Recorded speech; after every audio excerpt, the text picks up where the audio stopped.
फ़ारूक साहब, सर्वे की फाइंडिंग्स, इसके ऊपर आप क्या कहते हैं? देखें, बात यह है कि जहाँ तक रह गई बात पुलिस की, जुडिशरी की, तो वो तो मसाइल हैं, वो तो किसी से कोई इनकारी उससे जो है वो नहीं हो सकता। बुनियादी तौर के ऊपर जो पुलिस का सिस्टम है पाकिस्तान के अंदर, वो साल साल से जो है इस तरीके से इस बुनियाद के ऊपर बनाया गया है जिसमें वो आवाम को सर्विस ओरिएंटेड होने की बजाय वहाँ पर लोग जाने से हमेशा जो है वो गुरेज करते हैं। इसकी एक अच्छी कोशिश KPK के अंदर हुई, उसको सब ने जो है अप्रिशिएट भी किया, वहाँ पर जो है वो रवायत को भी चेंज किया गया। बदकिस्मती के अंदर जो हमारा जो पंजाब है, वहाँ पर जो एक कल्चर डेवलप किया गया और ख़ास तौर के ऊपर उसके अंदर जो है वो पिछली हुकूमतों का भी कसूर है, वो भी शामिल हैं। उस कल्चर को जो है वो परवान चढ़ाते रहे, जिसमें सफारशी कल्चर भी शामिल था, जिसके अंदर जो है वो सियासी इंटरफेरेंस भी जो है वो शामिल थी। तो उसकी नतायज हैं जो कि सामने आ रहे हैं। इंटरवेंशंस जो है वो कोशिश करते हैं करने की, लेकिन उससे जो है वो जो मतलूबा नतायज हैं वो आपको हासिल नहीं हो पाते। इसी तरीके से जो हमने जुडिशरी के अंदर जो हम कोशिश कर रहे हैं, एक तो केसों की जो पेंडेंसी है या जुडिशरी से इंसाफ से मुतल्लिक मामलात हैं, वो तो जुडिशरी ने जो है वो देखने हैं और यकीनन ये रिपोर्ट पाकिस्तान की आला अदलिया के जजेस की नज़र से भी गुजरी होगी।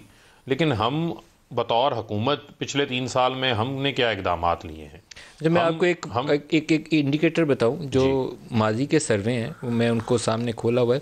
जुडिशरी जो 2011 के सर्वे में थी, 4th नंबर पे थी मोस्ट करप्ट में। 2010 वाले सर्वे के अंदर ये 6th मोस्ट करप्ट थी। 2009 वाले में ये परहैप्स 7th मोस्ट करप्ट थी। तो अब आके 2nd मोस्ट करप्ट जगह पे आ गई है। आपके दौर में 3 साल इसको तनज़्ज़ुली मिली है, बल्कि आपका तो स्लोगन था ट्रांसपेरेंसी और इंसाफ। देखें फिर बुनियादी का बोलबाला क्यों नहीं हुआ? देखें बुनियादी तौर पे क्या चीज़ें हैं जो असल में जो एक इश्यूज़ है ना, जब आप एक इश्यूज़ को, एक लेगेसी को आप जो आपको इनहेरिट की हो, उसको जब आप आगे लेके चल रहे हो, तो उसको चेंज करने के अंदर उसके रास्ते में बड़ी रुकावटें हैं। मिसाल के तौर के ऊपर अबतरी आ गई। नहीं, अबतरी आ गई। नहीं, मैं आपको बताता हूँ। मिसाल के तौर के ऊपर आप ये मुझे बताएं कि जब एक सक्सेशन सर्टिफिकेट है, कोई बंदा फौत हो जाता है, तो उसके लिए आपको अदालत में जाके पहले सिस्टम था, बयान देने पड़ते थे। हम रिफॉर्म्स लेकर आए, हमने सक्सेशन सर्टिफिकेट अटैच कर दिया नादरा के साथ। आपके इल्म में उसके ऊपर हमें कितनी रेजिस्टेंस का सामना करना पड़ा, और वो रेजिस्टेंस कहाँ से आई?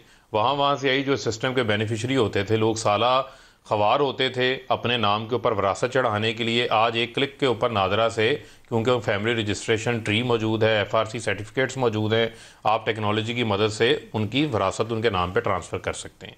इसी तरीके से हम CPC के अंदर जो हमारे सिविल दीवानी मुकदमात हैं, आपके लिए में एक बंदा शुरू करता है, जायदाद की लड़ाई है, वो उसका बाप भी फौत हो जाता है, दादा से चला आ रहा होता है मामला, 40-40 50-50 साल केस चलते थे।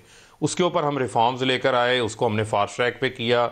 इस्लामाबाद में लागू हो चुका, KPK ने अडॉप्ट कर लिया, पंजाब भी उसको कुछ तरामीम के साथ अडॉप्ट कर रहा है। इसके अलावा जो CRPC है, जो हमारा क्रिमिनल के कवानीन है, जिसके अंदर गैर ज़रूरी अल्तवाएँ शामिल हैं, जिसके अंदर FIR का रिकॉर्ड करने का तरीक़ाकार शामिल है, जिसमें लोगों को बगैर जुर्म के जो है वो गिरफ़्तार कर लिया जाता था, हस्बे बेजा के अंदर रखा जाता था, एविडेंस रिकॉर्डिंग उसका तरीक़ाकार मौजूद है, कितने अरसे के अंदर जो है वो सज़ा होगी, सज़ाएँ क्या होंगी, वो तकरीबन कुल 600 के करीब अमेंडमेंट्स जो हैं वो तैयार हैं, जिसमें पाकिस्तान की तमाम बार्स को, वकला को, स्टेक होल्डर्स को हमने जो है वो ऑन बोर्ड किया है।